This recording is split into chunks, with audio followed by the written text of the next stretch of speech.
Hello, in front of me I've got OPPO A5x. In this video I'll show you how to unlock your smartphone if you forgot the lock screen password.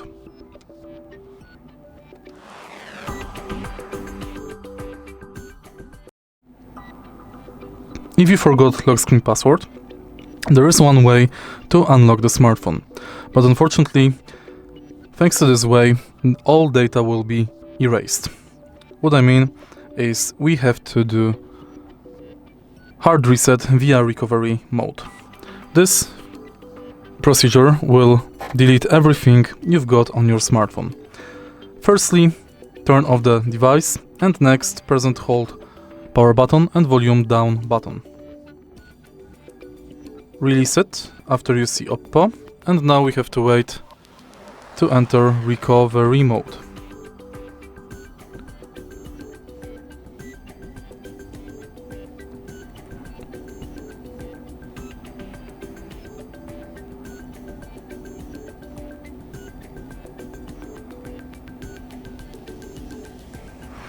Press volume down button, select English, and next select format data.